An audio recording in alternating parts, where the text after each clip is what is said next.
Imaginemos que en el futuro una nueva y extraña arma detona sobre una gran ciudad. No hay explosiones ni destrucción visibles, pero todos los aparatos electrónicos dejan de funcionar. Todos los electrodomésticos quedan fuera de servicio.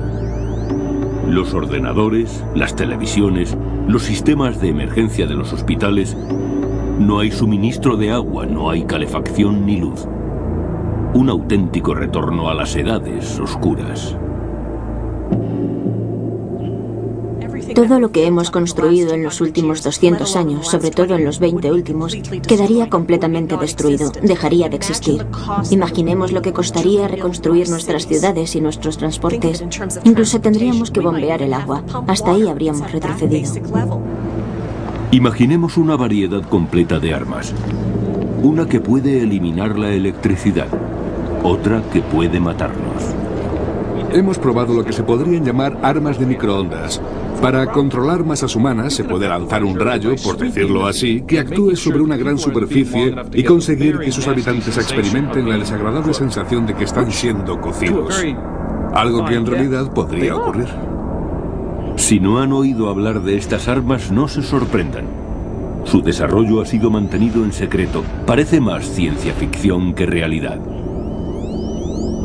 Estamos aprendiendo que la ciencia puede ser peligrosa. Es algo así como darle una granada a un niño y esperar que no tire de la anilla.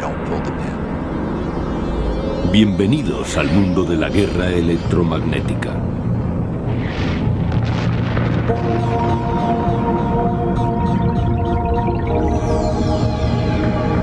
Investigaciones electromagnéticas.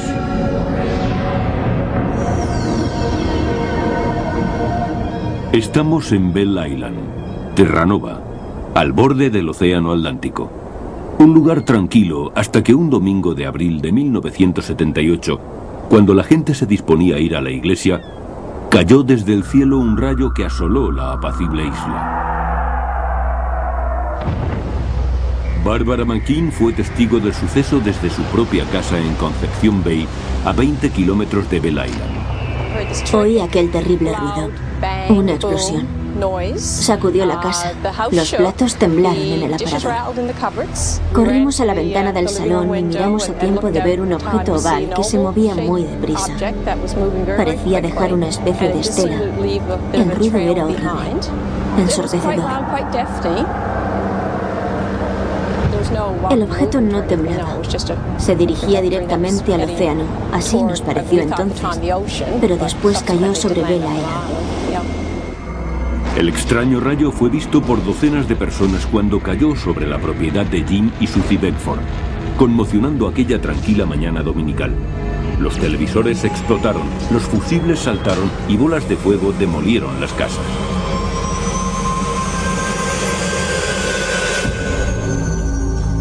Sí, yo estaba en Bell Island el 2 de abril de 1978. Steve Parsley, vecino y yerno de los Beckford, acababa de salir del granero cuando cayó el rayo. Cuando miré vi que la puerta temblaba. Había mucho polvo. El granero saltó por los aires. Todo lo demás desapareció. Fue una explosión tremenda. Los satélites registraron emisiones de luz equivalentes a la explosión de una bomba de 10 megatones, una de las mayores emisiones de la historia. En Ottawa, la capital de la nación, los escáneres militares también recogieron la explosión de 10 megatones. Se avisó al primer ministro y los militares enviaron al inspector de incendios Jim Farrell. En cuanto vi los fusibles y las incrustaciones en las paredes, me di cuenta de que algo extraño había ocurrido. Quedé sorprendido. El granero estaba en ruinas. Los pollos y las gallinas habían muerto. Comprobé que la electricidad, o la descarga, había afectado los clavos del suelo. Al salir, vi que el aislamiento se había fundido en los cables. Se lo enseñé al señor Beckford. Estaba tan sorprendido que preguntó, ¿y esto qué ha sido? Le tuve que decir que no lo sabía.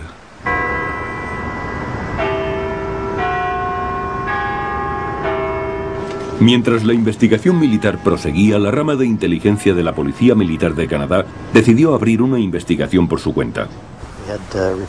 Recibimos informes de personas de Conception Bay que decían haber visto objetos cayendo sobre la isla, así que fuimos a comprobarlo. Escribí un informe describiéndolos como algo eléctrico, posiblemente rayos o algo parecido. Así terminó nuestro informe. No fue la caída de un rayo, fue el estruendo del rayo, como en una película de James Bond. ¿Un rayo? No creo que fuera lo que cayó aquí. Vino de Dios sabe dónde. Lo estuvieron investigando. Parece que fue algo más que un rayo.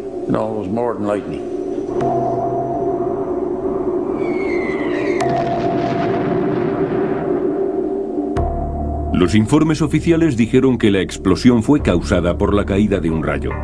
Pero los residentes locales eran escépticos y se preguntaban si realmente había sido causada por un fallido experimento militar. Ocurrió en 1978, en plena Guerra Fría, cuando reinaban la incertidumbre y el miedo. La Unión Soviética y Estados Unidos estaban desarrollando arsenales nucleares, razón suficiente para albergar temores. Pero lo que no era conocido es que ambos enemigos estaban preparando y probando en secreto unas armas nuevas.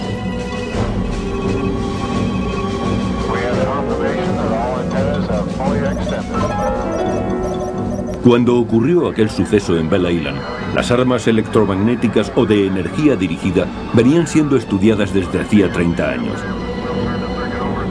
La investigación continúa en la actualidad y se vaticina una nueva forma de hacer la guerra. Se trata de la revolución militar, como la llaman los propios militares. Es una evolución de las municiones convencionales al armamento energético, ya sean láseres de alta potencia, rayos iónicos o microondas, para crear sensación de calor corporal. Esta es la nueva tendencia. Los militares hablaron en un documento de 1989 de la revolución militar y de los conflictos bélicos, refiriéndose a este cambio, y lo consideraron similar al de la introducción de la pólvora en la Europa medieval o al uso de la energía atómica en el último siglo. El cambio referido sería tan notable como los anteriores.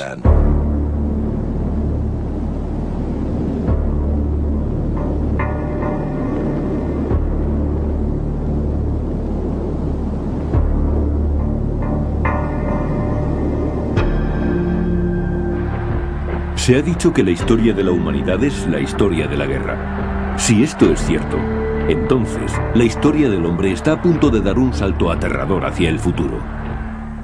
Este es el comienzo de la era moderna de la ciencia. Es obvio que hemos presenciado un rápido desarrollo de la tecnología armamentística. Se empezó con la pólvora. Luego vinieron los barcos con cañones, las fuerzas aéreas,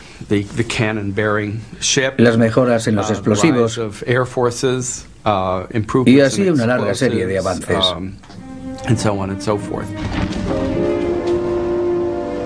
Cuando estalló la Primera Guerra Mundial, la nueva tecnología militar invadió el mundo. Una generación entera que disfrutaba de la paz y del progreso social se quedó aterrada ante las guerras que asolaron el planeta durante casi todo un siglo.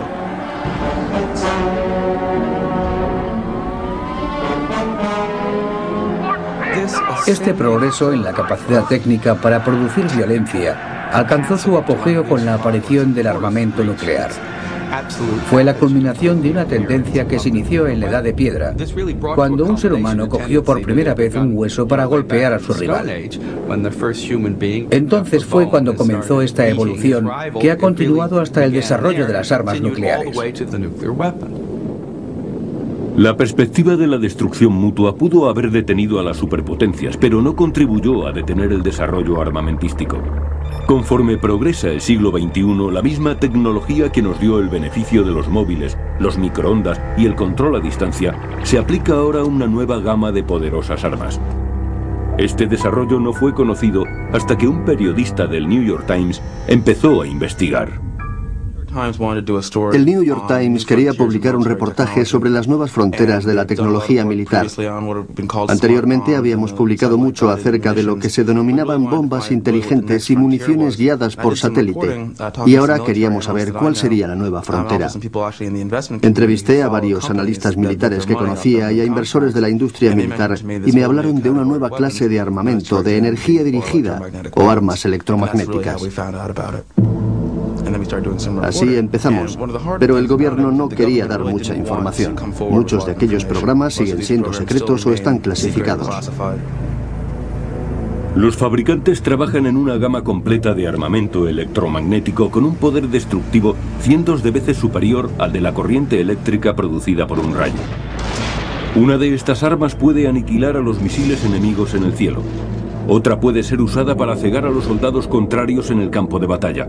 Otra puede paralizar a una masa de gente quemándole la piel. Un arma electromagnética usada contra una ciudad destruiría toda la electrónica en unos segundos. Aunque sus efectos pueden ser diferentes, todas estas variedades tienen algo en común.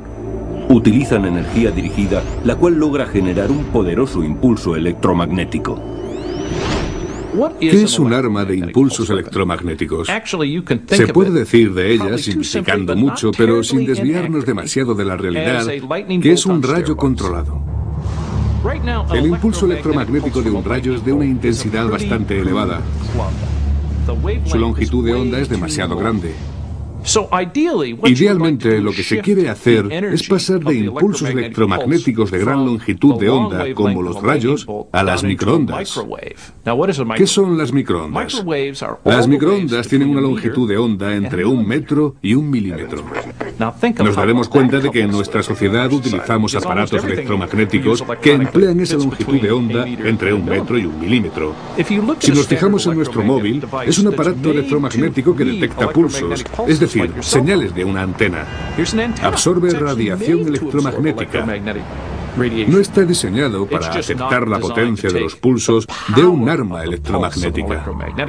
Estas armas electromagnéticas pueden ser usadas para destruir cualquier cosa que tenga un chip dentro. No solamente los dispositivos de comunicaciones, sino también los sistemas de potencia y los de radio y televisión. Incluso la mayoría de los coches actuales tienen sistema de ignición electrónico. Si se utilizaran estas armas contra centros de población importantes de muchos países, todo lo que tuviera un chip quedaría inutilizado.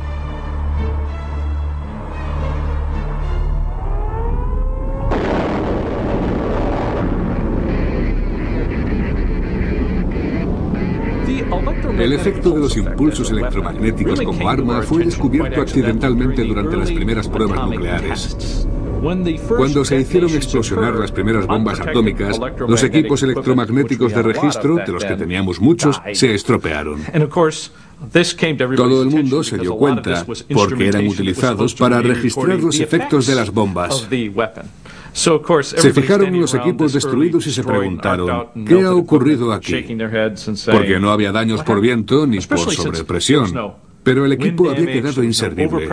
No se tardó mucho, después de repetidas experiencias, en notar que se generaban impulsos electromagnéticos gigantescos cuando una bomba nuclear explosionaba.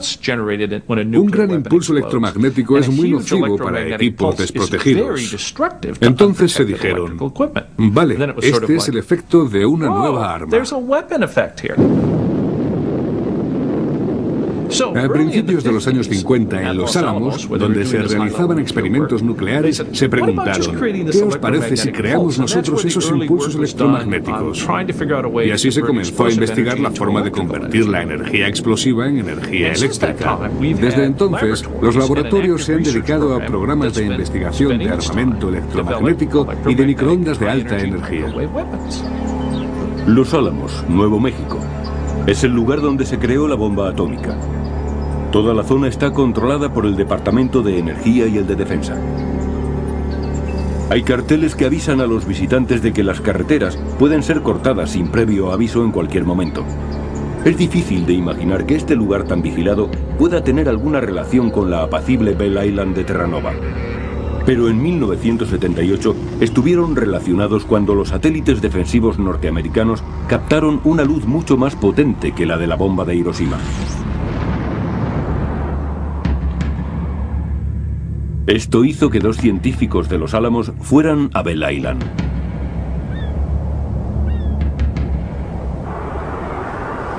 A las 24 horas, 2 investigadores, John Warren y Robert Freeman, aparecieron en la remota isla de Terranova en la costa este.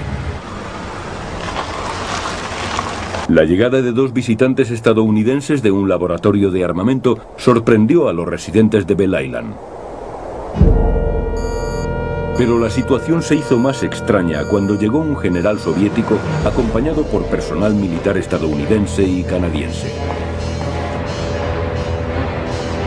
¿Para qué habrían ido los soviéticos a investigar a la casa de los Beckford?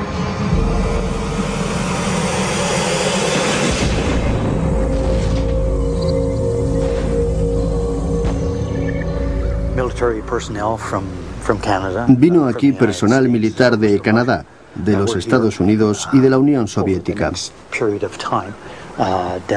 Visitaron la zona y nos preguntaron si habíamos recogido algo diferente de lo que habían conseguido ellos. Pero no fue así. Les contamos nuestras experiencias, pero ellos no compartieron con nosotros lo que descubrieron. Les di muestras que había recogido. Las metieron en una caja de metal y la cerraron muy bien.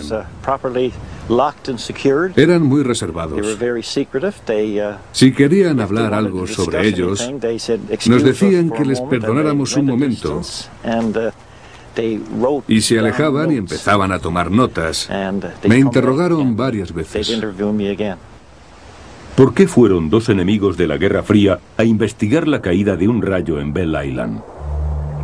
¿Pero fue realmente un rayo? O como dijeron los periódicos y los científicos, fue el resultado fallido de un experimento militar.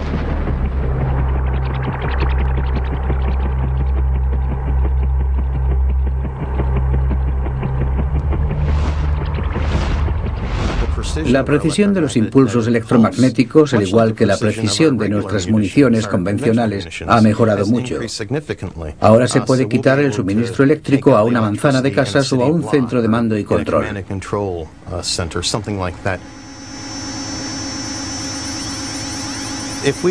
Si se pudiera ver un impulso electromagnético, sería como los que se ven en las películas de dibujos animados, cuando se proyecta energía desde algún dispositivo. Así sería un impulso electromagnético, si lo pudiéramos ver.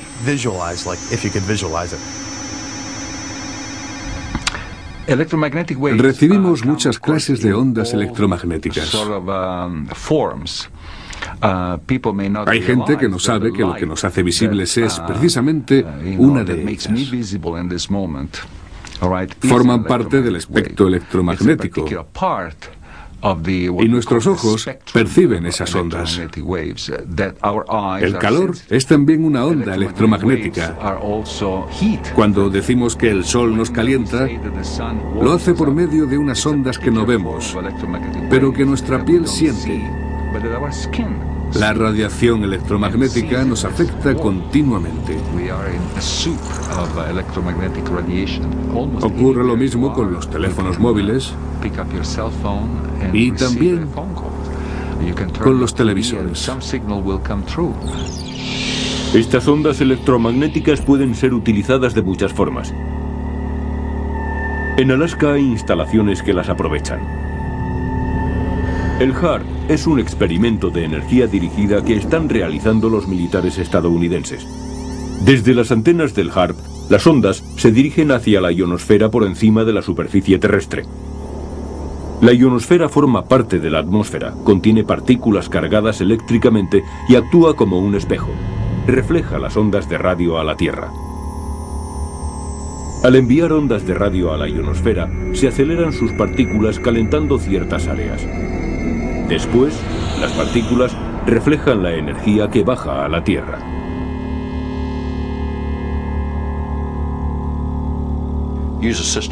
Con un sistema como el HAARP se pueden crear grandes concentraciones de energía.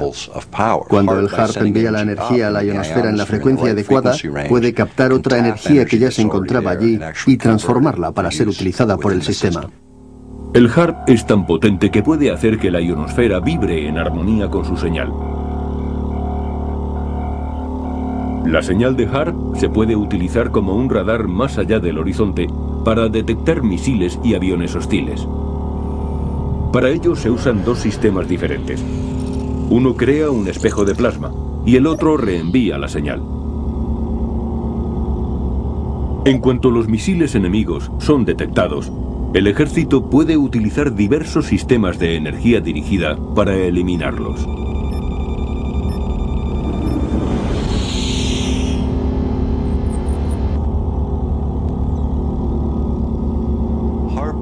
HAARP es un acrónimo formado por las siglas en inglés del Proyecto de Investigación de Aurora Activa de Alta Frecuencia.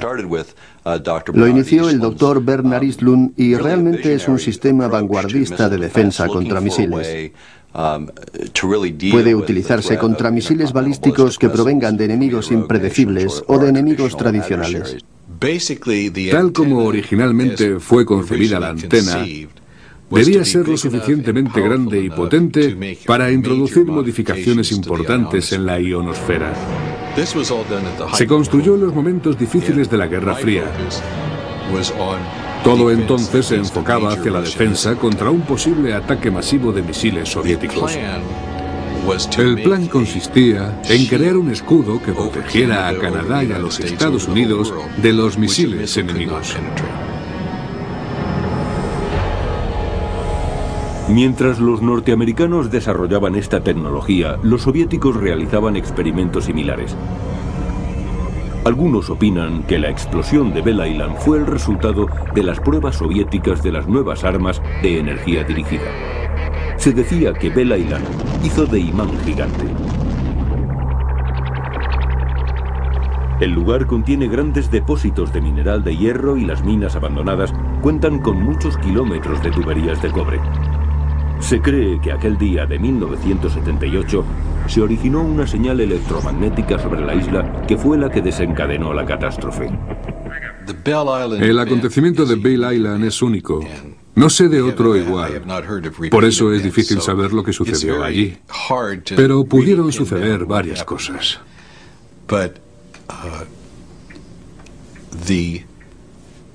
Una de ellas es que la zona tuviera un alto voltaje y produjera un camino conductor de la electricidad a través de la atmósfera. Una gran antena, como antes decía, probablemente podría haber inducido voltajes en las conducciones, que a su vez habrían contribuido a crear grandes voltajes en toda la zona. Acerca de Belle Island, no puedo hablar específicamente de lo ocurrido allí, pero parece que los hechos están relacionados con un transmisor como el HAARP. Fijémonos en lo que pasaría si se utilizara una de estas tecnologías. Si la señal que proviene de la Tierra y que se concentra en la ionosfera crea un camino conductor, este capturaría la energía de la ionosfera. En otras palabras, actuaría como un cable de cobre que se enchufara a la red eléctrica. ¿Qué ocurriría entonces? Se crearía el mayor rayo que hubiéramos visto en nuestra vida. Azotaría la Tierra 40 veces por segundo hasta que hubiera agotado toda su energía.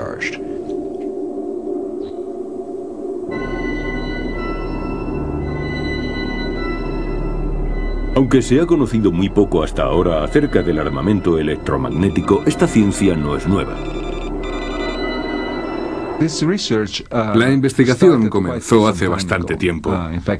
Comenzó incluso antes de la Segunda Guerra Mundial. La razón por la que ahora se ha llegado a conocer es porque la electrónica se ha introducido en nuestro mundo.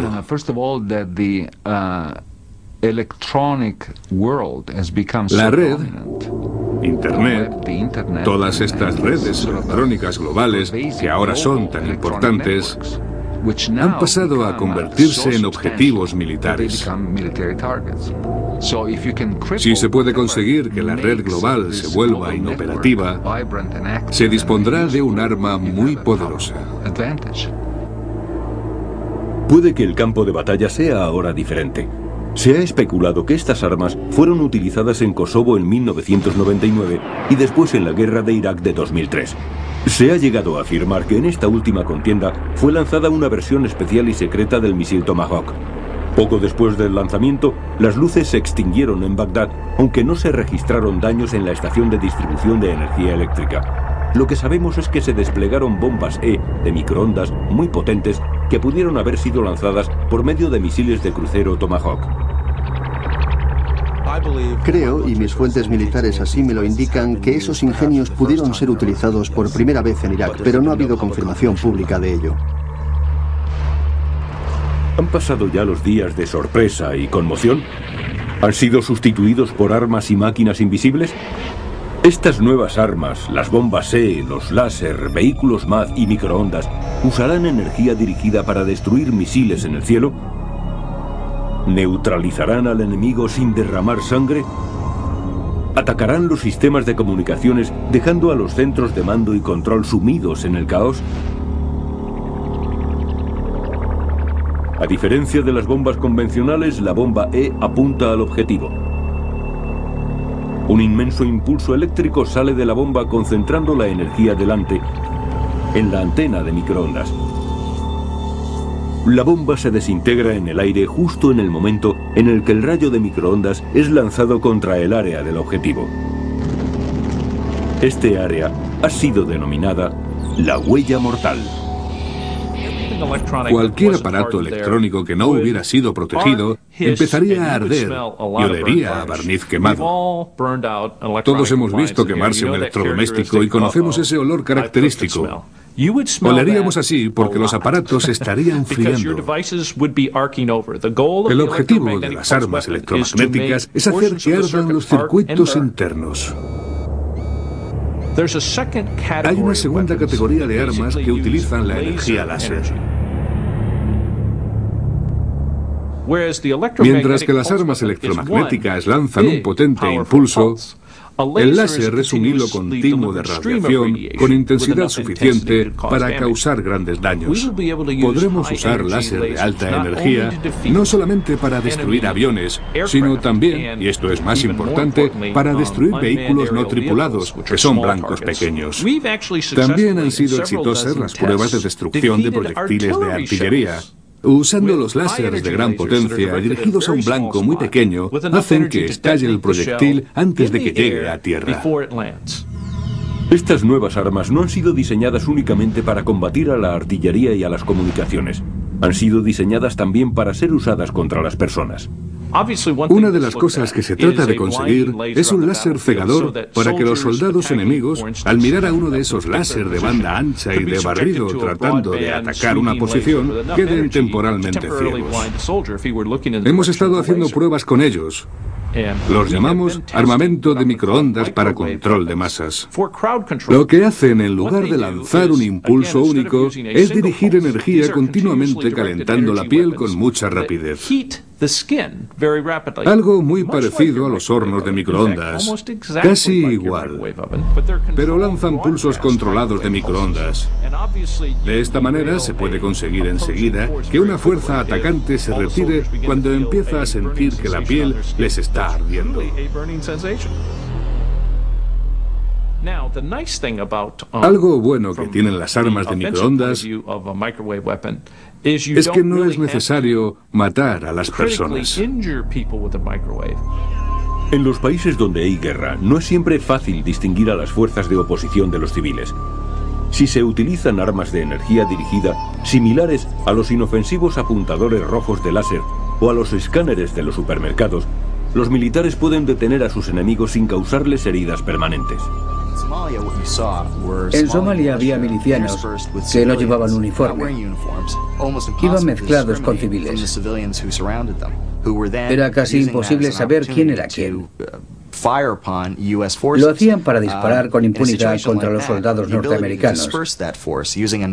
En situaciones así es muy conveniente contar con armas que puedan dispersar al enemigo sin necesidad de matar civiles, que es lo que no se quiere hacer.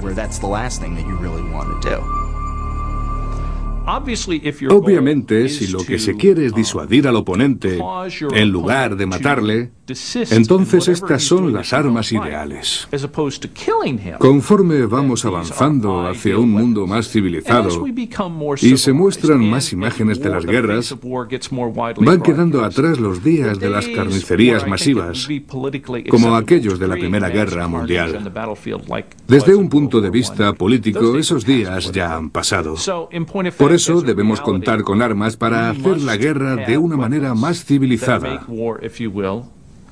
Si es que es apropiado decir eso.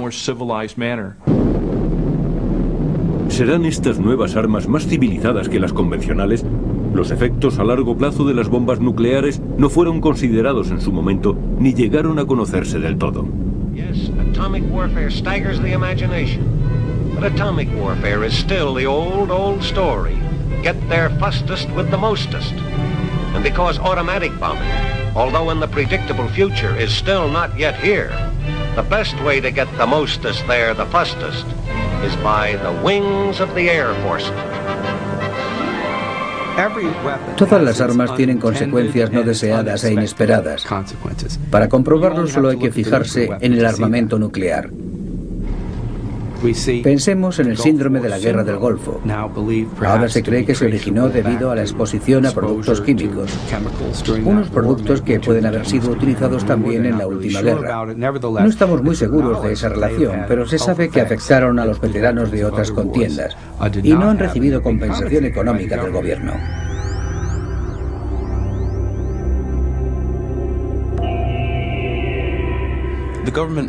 Puede que el gobierno sepa más que nosotros acerca de los efectos potenciales de esos sistemas sobre la salud. Sabemos que la Fuerza Aérea dispone de un laboratorio de sistemas humanos en el que se investiga lo que esas armas pueden hacer a las personas.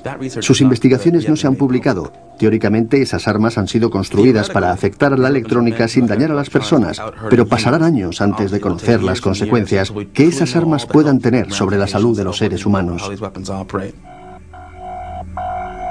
Estas armas trabajan dirigiendo la energía. Es como si se pudiera controlar el rayo.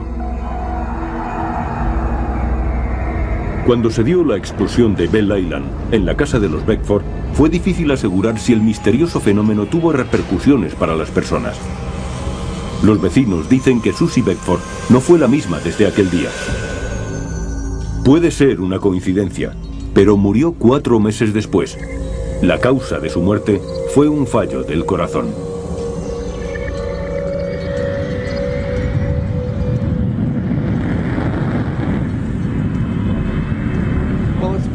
Se dice que esas armas son más humanas porque atacan a la tecnología, a los ordenadores, en lugar de a las personas. El VMAD afecta a las personas, aunque de una manera inofensiva.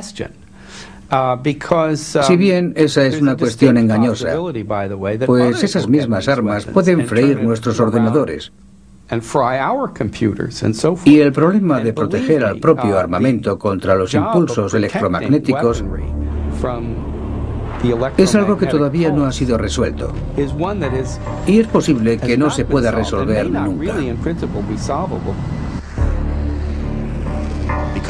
Debido a su supremacía tecnológica, el ejército norteamericano es el más susceptible a esas innovaciones tecnológicas. Por eso otros países que saben que no podrán derrotarle abiertamente están interesados en desarrollar esa clase de armas, porque creen que les ayudarán a equilibrar la balanza militar. En cada generación y en cada guerra, vemos que surgen nuevas y mejoradas formas de matar. La bomba atómica en la Segunda Guerra Mundial, el napalm durante la Guerra de Vietnam, las bombas inteligentes en la Operación Tormenta del Desierto. En la actualidad, Estados Unidos está preparado para asombrar al mundo con una amplia gama de nuevas y poderosas armas. Otros países también se apuntan a esta nueva carrera de armamento electrónico. No conozco quién pueda tener armamento electromagnético como el que estamos desarrollando en Estados Unidos. Puede que China y Rusia, que disponen de una tecnología militar muy avanzada. China, por ejemplo, está en la vanguardia de la tecnología láser. Creo que estos son los tres países que pueden desarrollar esta tecnología. Puede que India sea también capaz de hacerlo. Debido a que este armamento es tan reciente, no está controlado por los tratados referidos a armas convencionales. Estados Unidos planea construir un escudo de defensa contra misiles en el norte de Canadá, con el objeto de derribar cualquier misil balístico hostil. ¿Conducirá esta medida al despliegue de armas electromagnéticas en el espacio y liberará fuerzas demasiado poderosas para ser controladas? Estaba interesado en el Acta de Preservación del Espacio cuando me enteré de que nuestra administración en Washington se estaba ocupando de un programa llamado Visión 2020. Es un programa para que los Estados Unidos dominen el mundo desde el espacio exterior. Yo amo a mi país y me gusta decir que somos los primeros, pero no necesitamos ser el número uno en armamento espacial. El Departamento de Defensa dispone de un centro de trabajo en Alaska que investiga los efectos de las frecuencias electromagnéticas en la ionosfera. Ese centro, que se llama ARP, ha suscitado preocupación entre muchas personas acerca de cómo serán empleados sus descubrimientos. Por ejemplo, sabemos que si ciertos impulsos de energía son dirigidos hacia la ionosfera, pueden causar un gran efecto. ¿Cuáles son los efectos negativos que quedan por conocer? ¿Dañarán los impulsos electromagnéticos la ionosfera y destruirán uno de los escudos protectores de la Tierra de la misma manera que la polución destruye la capa de ozono? Algunas personas se preocupan porque se interfiera con la ionosfera. Creo que esto requiere una profunda investigación, porque mientras dirigimos nuestra atención hacia algo que potencialmente serviría para defendernos, 6.000 cabezas nucleares están dirigidas contra nosotros esperando su oportunidad. Pero si se quiere construir esa antena tan grande, entonces hay que tener en cuenta los efectos secundarios.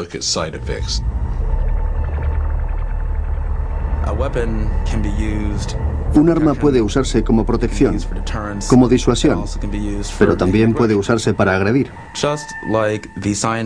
Al igual que los científicos del Proyecto Manhattan, al final no somos responsables de cómo se usan estos ingenios. La decisión la toman los políticos. Las personas involucradas en el desarrollo de estos sistemas son principalmente científicos vocacionales. Las decisiones que se tomen acerca de esos ingenios las tomarán los militares y los políticos. Existen varias actas de los Estados Unidos y de la ONU que tratan de la preservación del espacio para que no se usen plataformas nucleares. Pero no creo que se haya hablado mucho acerca de situar plataformas no nucleares en el espacio.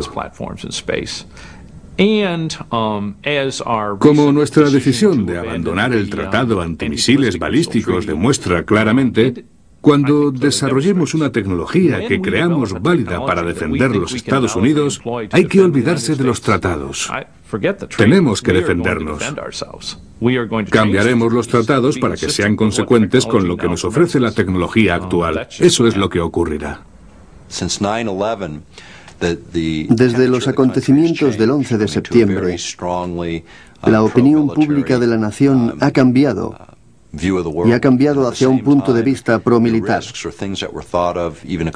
Ahora se aceptan riesgos que hace un par de años no se aceptarían. En estos momentos, la gente está dispuesta a cambiar libertades personales por seguridad, usando nuevas tecnologías que pueden tener repercusiones desconocidas. La energía dirigida podría tener consecuencias terribles. Esta poderosa tecnología podría ser usada para calentar la ionosfera y convertir el clima en un arma de guerra. Imaginemos que se utilizaran inundaciones para destruir una ciudad, o un tornado para aniquilar un ejército en el desierto. Los militares han empleado mucho tiempo para modificar el clima en el campo de batalla. Mucha gente no sabe que Estados Unidos firmó tratados con la antigua Unión Soviética y con otros 60 países a mediados de los años 70, en los que se acordó no utilizar la geofísica como arma. Los tratados solamente permitían hacerlo dentro de los límites nacionales, pero la realidad es que no se puede acotar el clima con barreras artificiales. Debemos empezar a preocuparnos cuando el gobierno estadounidense dice que se deberían cambiar los tratados de modificación del clima. ¿Qué pesadilla podría desatarse si avanzamos en esa dirección? Aunque tendemos a pensar en armas dentro del contexto bélico, la policía y los militares han utilizado con frecuencia pulverizaciones de pimienta, gas hilarante y cañones de agua para controlar revueltas. ¿Se volverán ahora las armas de microondas contra los ciudadanos? ¿Serán usadas siempre de manera no mortífera? En teoría se puede producir una sensación de gran incomodidad sin causar un daño permanente. Esa es la cuestión, una muy seria. La siguiente cuestión es si se abandona este uso de la nueva arma para utilizarla como arma de muerte. Eso es algo a lo que debemos enfrentarnos. La última vez que se usó el fuego para controlar a la gente fue en la Edad Media. Se les quemaba en la hoguera. Después se dieron cuenta de que era algo inhumano y ahora hemos vuelto a lo mismo. Si hay algo que hemos aprendido con el desarrollo de las armas nucleares hace 60 años, es que los gobiernos tienden a hacer que esos ingenios sean cuanto más potentes mejor. Se confía en que nunca serán usados, en que servirán como disuasión. Nadie se extraña de que los gobiernos traten de hacer ingenios cada vez más potentes. Esto es especulación, pero no sabemos en qué momento decidirán desarrollar otro ingenio que incapacite los sistemas de comunicaciones y los electrónicos, que inutilice todo lo que contenga un chip, coches, tostadores, neveras, televisiones y finalmente una ciudad entera. Si uno de esos impulsos electromagnéticos alcanza una ciudad, todos los aparatos electrónicos caseros dejarán de funcionar. Serán totalmente destruidos. Volveríamos al siglo XIX. En esa sociedad no tendríamos neveras, lavavajillas ni microondas. Tampoco móviles, teléfonos, ninguna forma de comunicación. Y sin comunicación, todo sería un caos.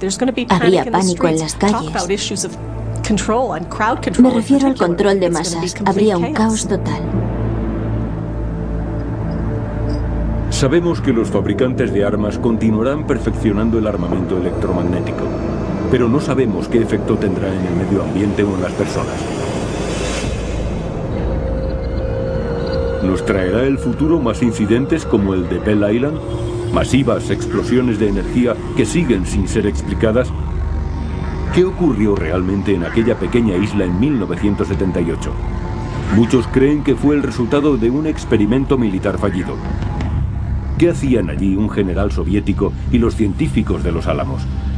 Una teoría muy popular era que los soviéticos trataban de dirigir una señal electromagnética hacia Cuba, pero fue atraída hacia tierra por los depósitos de mineral de hierro y los kilómetros de tuberías de cobre subterráneas de Bell Island, que actuaron como un gigantesco imán.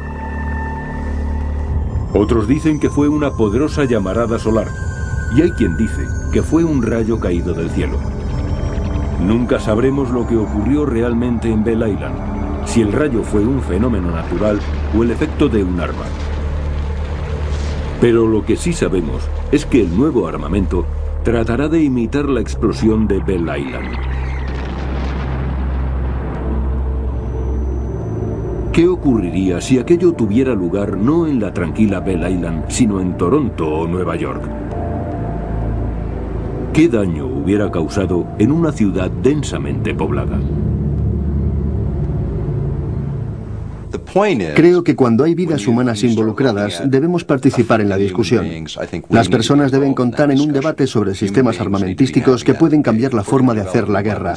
En las democracias, particularmente en las que son fuertes y pueden controlar las fuerzas militares del planeta, debe haber ciudadanos, posibles afectados, que participen en los debates. Pero esos debates no se están produciendo.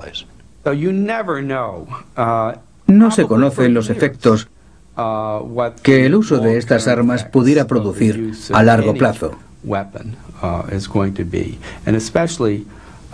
especialmente tratándose de un arma que utiliza intensas ráfagas de radiación, de radiación electromagnética.